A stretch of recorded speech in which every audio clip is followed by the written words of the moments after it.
My name is Eric Figueroa. I'm the Assistant City Manager here. I want to welcome you to this meeting. You've seen me post on a number of occasions on Nextdoor. The purpose of tonight's meeting, I'm happy to introduce Michael Wagaman, who's here from Wagaman Strategies, who's our demographer who will be working with the city of San Ramon as we begin this process and throughout the process as far as it goes. And this is our city attorney, Martin License, who represents the city. For tonight's meeting, the purpose of this is an informational meeting. No decision has been made other than direction by the City Council is to begin the process. So tonight, really the goal is to give you as much information as possible on what the process is, how this process moves forward, some of the background on what goes on, so that as we move into the actual decision phase by the legislative body, the City Council, starting with our meeting on February 12th, the second Tuesday of the month, in February 12th, when the City Council begins to consider the resolution of intent. You'll be well prepared if you wish to come and participate in the public process or if you have comments to make. I will let you know that there is a website at the City of San Leandro where we post information on district elections. Please check that frequently. You can actually subscribe for updates. We'll put new information up. We'll end up posting some of these presentations, links to videos. We want to make that a place for you to get all the information you need to understand and participate in the public process that is district-based elections, assuming the City Council moves forward in that capacity starting on February 12th. San Ramon, City of San Ramon. I'm sorry, I may have made a mistake. I do live in the City of San Leandro, City of San Ramon's website, and there's links to that website in the post we put on Nextdoor, and just visit our website at City of San Ramon, and you'll find that. So again, I'd like to turn this meeting over to Michael Wagaman, who will go through about a 20 to 30-minute presentation. At the conclusion of that presentation, Michael will be here to answer questions, as well as Martin License, our city attorney, will be able to answer questions for you. And it's really a free flow of exchange of ideas here from you to educate you on the process. So again, thank you for coming tonight. Michael has a lapel mic, so he will not be holding this, but if you could please kindly use this microphone as you ask questions, it would be very much appreciated by the fellow residents in your community. So with that, Michael, take it away. Hi there, and it's great to see so many people here and engaged in this process and engaging early in this process. A lot of times people wait till late in the process to engage, so it's great that so many people are starting early. A few caveats on who I am not. I am not an attorney, so if you have a legal question, I will try to answer it to the best of my opinion, or I will defer to your city legal counsel, but I am not a lawyer. I am also not the lawyer who is suing the city or send a letter to the city. So if you have concerns about that this process is going on, I am not the person who is doing that. I'm here to help facilitate and help empower the city as you do work through this process. And I am also not the decision maker. That's why you have elected officials. You have them to make decisions. I'm here tonight to basically inform you, and as was talked about before, provide the background information so when those decision makers do come together in the next council meeting, you're able to provide them the most constructive feedback about what you think is best for your city's government. Who I am is I am somebody who has worked in redistricting for, God help me, more than 20 years now, back to 1997 when I started working at the state redistricting database down at UC Berkeley down the road. And I've worked on this both in the state legislature, working with other local jurisdictions, working with the state independent redistricting commission. So with that, I'll walk you through kind of how we've gotten where we are in the process currently, and if the city does in fact move forward with moving districts, some of the factors that they'll have to look at, and some of the tools that my firm will be providing to the city and to the members of the public to help make this as constructive a process as possible. So again, the purpose of this meeting, as was discussed, was to hear from experts. I'm sorry to tell you that's me, about the process, and again, to make sure the public is prepared to provide input. The decision makers are not here, so saving some of that, if you have direct feedback about what you think should be done, can be saved for those future meetings. How we got here. The city received a letter under state law called the California Voting Rights Act, alleging the city was in violation of that law. The key thing to remember here is under the California Voting Rights Act, it's about protecting protected classes, meaning serving racial and ethnic minorities, but it does not require a standard to show that there's intentional discrimination. So it does not require a standard to say your city is racist. That is not the standard under the law. What the city does face, though, under that law is a decision. They either have to decide voluntarily under a relatively short time window to move forward with district elections, or they can contest the letter, at which point then the city would be open to potential litigation. Your city is not the first and probably will not be the last jurisdiction to face these kinds of challenges. Some cities have, in fact, fought these challenges when they've been brought forward. The track record for those cities is not particularly favorable. In fact, no jurisdiction has successfully fought one of these challenges and successfully, once receiving a letter, gotten out from under those. And those cities that have, those jurisdictions that have challenged these or contested these letters have faced some significant legal expenses at the end of the process, as you can see on the screen, potentially running into the millions of dollars. That's why your city has decided to move forward with at least starting to discuss this process and figure out what is the best way to move forward. So assuming the city does move forward with district elections, it's kind of a three-step process, and a lot of this is actually spelled out in the law. So this is not something the city is making up or just making up out of whole cloth. It's something that's spelled out in the law. So the first step is that they have to gather public input on what the district boundaries should look like, what are the communities of interest that should be protected, what are the building blocks of this process. By law, they have to have at least 2 of those meetings before any maps are drawn. So if the question was, why are there no maps here today? It's because the law requires, rightfully so, I would say, the city decision makers to listen to the public before they start drawing maps, so that you all have a chance to have input before they start taking the crayons to the city boundaries. After those first 2 meetings, again, assuming they're moving forward, the council will give direction to me as far as what are some of the things that they want to see in those maps. What are communities that should be cut whole? What are criteria that should be prioritized? We'll walk through some of those concepts as we move forward. Between that second and third meeting, then there'll be draft maps released. That's when people really start getting excited because there's things to react to. You start seeing how the city could be divided up. Some of those maps may differ radically from each other, and you may have preferences, and that's where those third and fourth meetings come in, are opportunities for the public to say this map is good, this map is bad. It would be even better if you blended this map and that map, to say that your demographer is a moron and he doesn't know what he's doing. All those are options for that second phase. And then ultimately, the city would have to adopt a actual ordinance that actually spells out what those district boundaries are, just like any other law the city adopts. Public input, the city has already, as was noted, started the process of trying to spread information about this. Clearly, they've been effective since all of you are here. But that's going to be an ongoing process of keeping the public informed and keeping the public engaged. And the people here in this room are going to play an important role of that, of providing this feedback to people who might not know what's going on and saying, hey, this is your opportunity. It's really important if you care about this to engage in talking about how the city is going to be governed into the future. So the next section here, I'm going to talk about what is the districting process, what are some of the criteria, what are some of the concepts.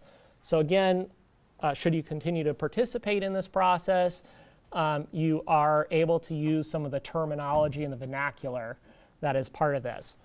What is districting is fundamentally, instead of at-large elections like you've had now where everybody gets to vote for everybody, instead everybody is divided into their district and you vote for your representative of your district, and everybody else in the city can't vote for your city council member, but conversely, you don't get to vote for everybody else in the city council.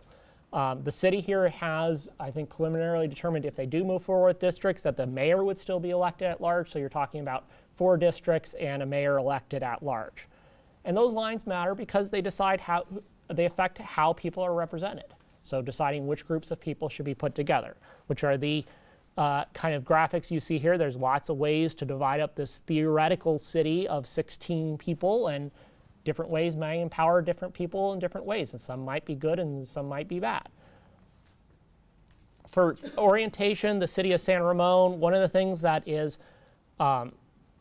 difficult for people to wrap their heads around and people will have legitimate gripes about is that for purposes of this line drawing, we're using the 2010 census. And I think people know the city has gone through significant growth since the 2010 census. We can estimate some of that in certain things using what's called the American Community Survey, which is that third line looking at citizen voting age population, which is basically eligible voters, or the closest you can get to that. But again, the 2010 census is not going to reflect all of the city's population change. The census will be updated in 2020. And at that point, the city will get to, if it moves forward with districts, get to do this all over again before 2022. That will account for all that population growth. To answer the question in advance, so why don't you just wait till 2022?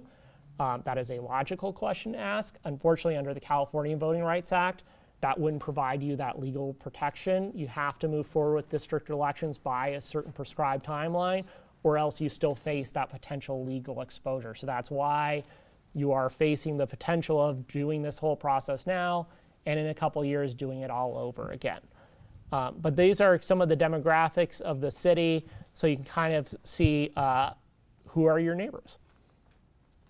So we're going to walk through several different parts of this, the law and criteria governing redistricting, some of the geography that makes up your city that we'll be using in this process and the underlying data, and some of the next steps to move forward. Relevant laws, working down from federal law down to the state law and some of the case law on this. First one is the Equal Protection Clause of the 14th Amendment. This is the one person, one vote, if you've heard that before. Thing to note here is it's one person, so it is not voters, it is not eligible voters, it is not adults, it is one person, one vote as of 2010. So you can see there it's about 72,000 people in the city, dividing into about try and divide the city into approximately 4 districts, about 18,000 people each. You want to get those districts as close as possible to that 18,000 number. It doesn't mean it has to be exactly 18,044, but your goal is to get as close to that number as possible. And you want to, where you aren't getting close to that number, you want to have a justification. Why are you a little off from that number, and what are the reasons? And we'll walk through reasons why you might not be at exactly that number. Another part, though, before we get into that, is under the Equal Protection Clause, and this may be another place where it's like, this doesn't make any sense, is obviously the reason you're even starting to talk about this process is the California Voting Rights Act, which is about protecting certain protected racial and ethnic groups. But under the federal law, you are not allowed to use race as the predominant factor. So we are starting the process of drawing districts because of certain issues.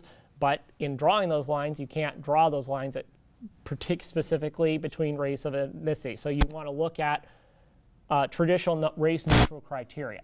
Now, that keeps in mind, that doesn't mean you can't talk about race and ethnicity. And it doesn't mean that there aren't ways that race and ethnicity does, as a reality in our lives, define some parts of our communities.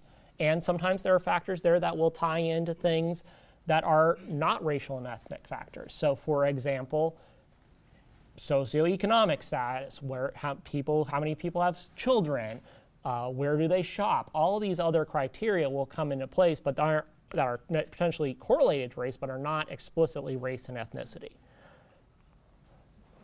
Federal Voting Rights Act, and yes, this is now going to get even more odd, is a federal law that basically says that, again, for some of these racial and ethnic protected classes, under certain circumstances, the city would need to look at making sure that those classes are not, you're not drawing your districts in a way that would dilute their ability to elect candidates of their preferred choice. And the screen here shows 2 different ways that that can happen and ways you might have to look at that issue. The first issue, which is the screen on the left, the map on the left, is called cracking. That's where you basically take a group and you divide them into a bunch of different districts so that they can't elect in any of them. So it's just spreading the butter out too thin, if you think about a piece of toast, right? The other part is packing. which is the concept of where maybe they can influence in 2 different districts and you shove them all into 1 district so that they can't influence them. So you're basically putting, on that toast analogy, putting all your butter on one side of the bread. Both of those are things that potentially violate federal law, so things you have to be aware of. In order to be subject to the Federal Voting Rights Act, there's a famous court case called the Jingles case, which is the Jingles criterion. There are certain standards that have to be met. If you don't meet those standards, Federal Voting Rights Act doesn't apply. So first, they have to be large enough to constitute a majority in the district. That group has to be politically cohesive, and the white majority has to be large enough and effective enough to, in essence, defeat the minority group. In the city of San Ramon, the only protected class that potentially falls under the Voting Rights Act are Asian Pacific Islanders. I'm sure since you all live here, you are aware that they are concentrated in certain portions of the city, which are the darker green areas on the map.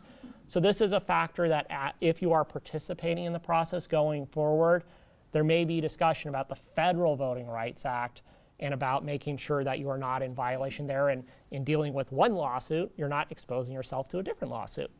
So that's just, again, orienting yourselves to those particular issues.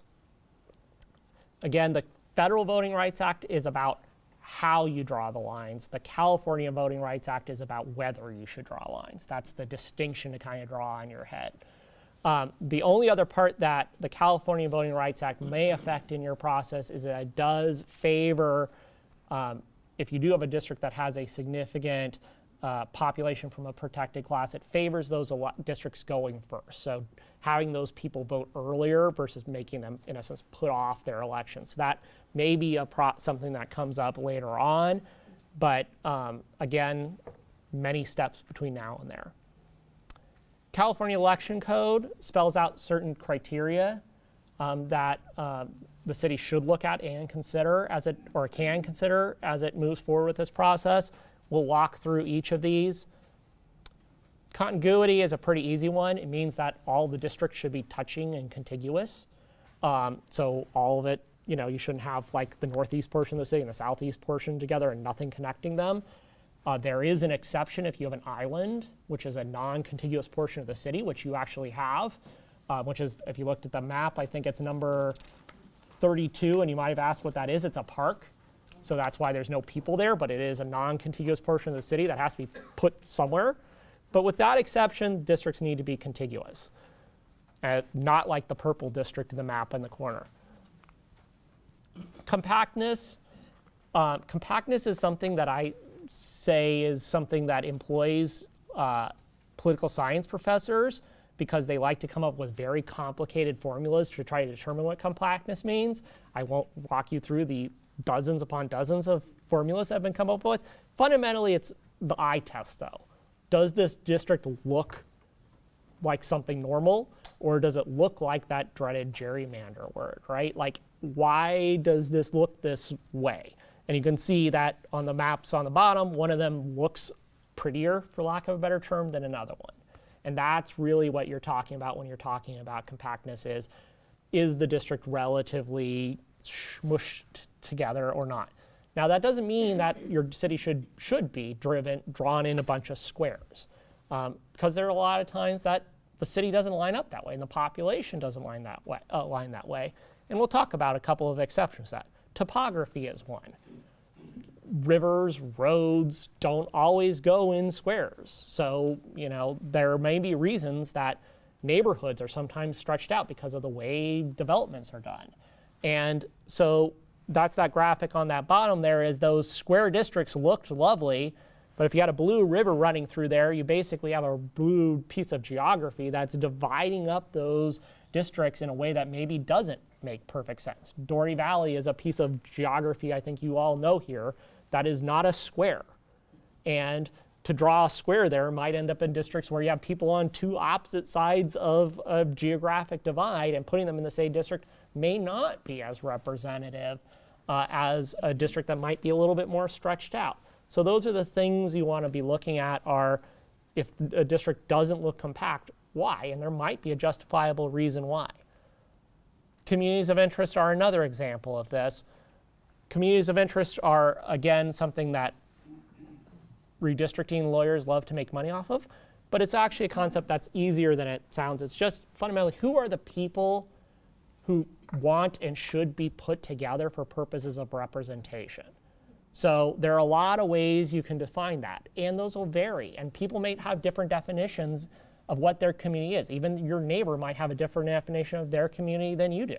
And that's where this public feedback is going to be particularly important, because there's no database of communities of interest. We'll show you some of the data that we have built, but really the community is the best way to say, these are the people who fit together. And the screen talks about examples of this, whether it be neighborhoods, schools, shopping, housing, culture, language, jobs, all of those things are there. But again, the public is the absolutely best resource for filling out what these communities are that should be preserved. And again, on the graphic on the bottom, our perfectly square district may not be as great if you have a community of interest that's stuck in the middle of town. An example that comes up in lots of cities is that if they have a compact downtown. And should that downtown be kept whole? Should it be divided amongst the different districts? People may have different opinions on that, and different cities reach different conclusions about what works best for them.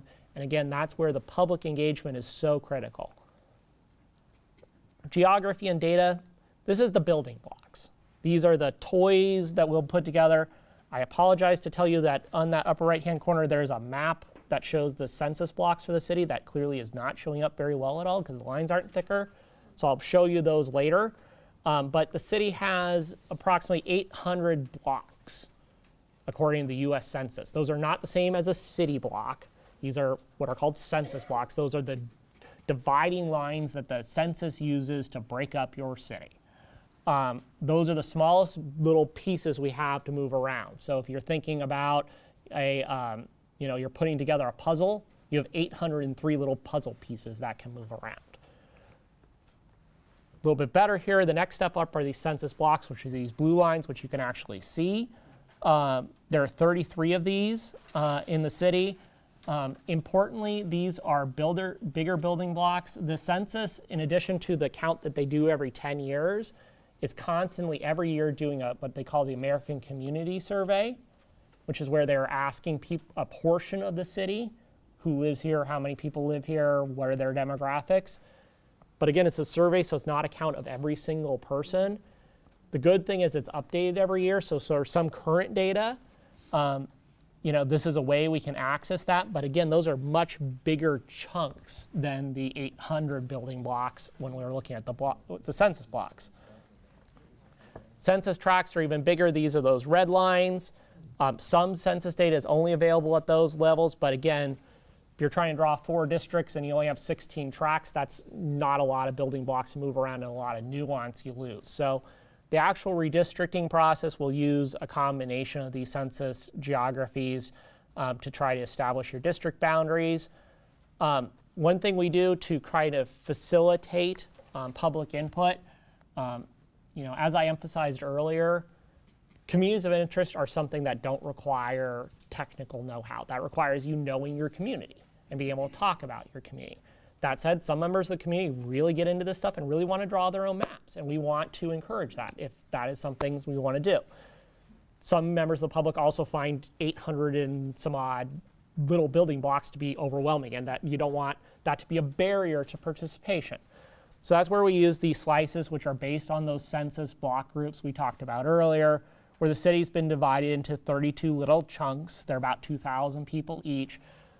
So once we get through the first and second hearing, assuming that a city is moving forward, we'll post some tools online that will allow members of the public to use these bigger chunks to draw your own district. And if you submit those to the council, I will digitize them, and they will be treated just the same as all the maps that I'm going to draw, so that the council has the benefit of not only my work, but also the work of the public if they want to submit their own maps. So that's what slices are. Those are one of the handouts that you have there. So if you want to start drawing with crayon at home, you can start that now.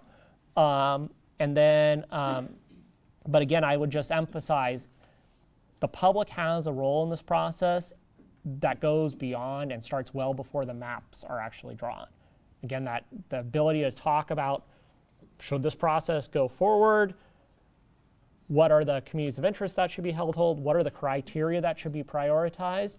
That is something that can start now before we talk about the actual configurations of potential districts. The other part I will note is a different piece of geography, which are election precincts, which are the purple lines you see on the screen. That is often a question that gets asked of, well, why are you even looking at electoral data? Because is that because you're trying to gerrymander the city and do something like that? The answer is no. The Federal Voting Rights Act, which I talked about earlier, sometimes requires you to look at electoral data to make sure that you are not discriminating against any group. That's why we build this data set, and it's there, just so you know it's there. But once I build it, it gets put into what I call a lockbox. So it's only accessed in two conditions. One, if we have to verify that we don't have a Federal Voting Rights Act violation, or two, if they are explicitly directed to do so in a public forum. So otherwise, it's built, it exists. I'm not going to pretend it doesn't exist because we're not going to play hide the ball around here. But don't misinterpret the fact it exists with something other than what it is. And I will tell you, sometimes for jurisdictions, they want to look at that electoral geography because there might be overlapping geographies that help define how you define your community. So for example, your school district boundaries may not exactly align with your city boundaries, and sometimes that's something people want to look at. Or your community college district boundaries, or you have some other overlapping jurisdiction that helps actually define how the city divides itself. So things to remember, again, assuming the city moves forward with districts, you need districts that are relatively equal in population based on 2010 census data that we know is dated. You have to focus on traditional redistricting criteria, that districts have to be contiguous, compact, and where possible exist both communities of interest and existing boundaries. You don't want to use race as the predominant factor, but at the same time you do want to ensure that you have compliance with the Federal Voting Rights Act. Next steps, and then I'm going to show you a tool that we're going to use throughout this process, is the council is going to look at a resolution of intent. This is that first step of deciding, you know what, yeah, we know we may not be happy about it. You may not be happy about it, but the risk of a potential $1 million lawsuit is not worth challenging it, and we're going to move forward with the next steps in this process. The next steps in this process, again, are 2 hearings, or 2 meetings of the council without maps, where it's about criteria, it's about communities of interest, and then 2 meetings that are, again, required by state law afterwards to start looking at maps, refining those maps, picking the map that potentially works best for the city.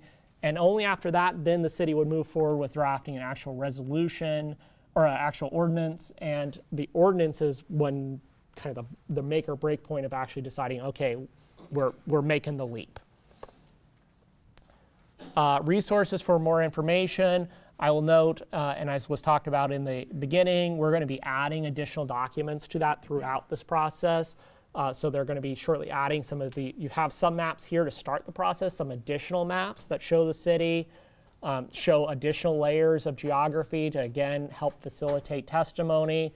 There'll be documents that help, if you want to talk about your community of interest, to kind of be able to even draw on a map. Here's my community of interest. Here's why it's a community of interest. Here's why it should be kept whole.